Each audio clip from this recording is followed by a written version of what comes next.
Görürsünüz? Bu o deməkdir ki, kimin bağırsaq həssaslığı varsa, bağırsaq insanın ikinci beynidir. Əgər əqli zəif inkişaf etmiş uşaqlarının ətrafınızda varsa, gluten həssaslığı olan uşaqlar varsa, autizm uşaqlar varsa, birinci bu çörəklərdən yeməlidir. Niyə? Çünki bu çörəyin tərkibində gluten çox zəifdir. Bu çörəyin tərkibində kleykovina yoxdur. Bu çörəyin tərkibində droj yoxdur. Bu çörəyin tərkibində çox sağ olun.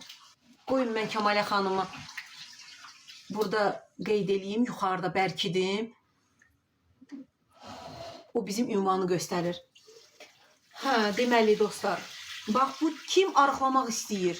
Kimin Hashimotası var? Kimin şəkəri var?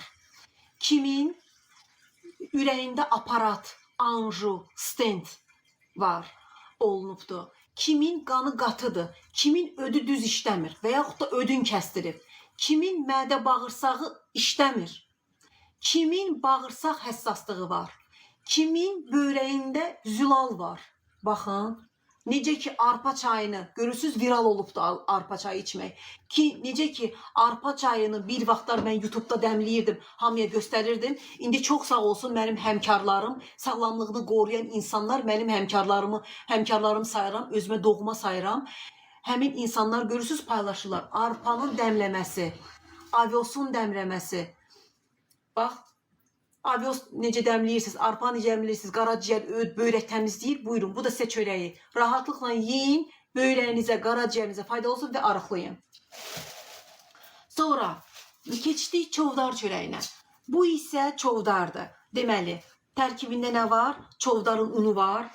Ətrinə bax. Çovdarın ətri də bütün çörəklərin ətrindən fərqlidir. Ondan sonra kimin onkoloji xəstəliyi var, kimin zobu var, kimin anası, nənəsi, babası, əmsi, bibisi, xalası bağırsaq tənbəlliyi var. İşləmir bağırsağı, ödü işləmir, qaraciyərində xolesterolu var, insulin dirənci var, piylənməsi var qarnında, ayaqları getmir, ayağında ödem var, bədənində ödem var, şiş var, gözündə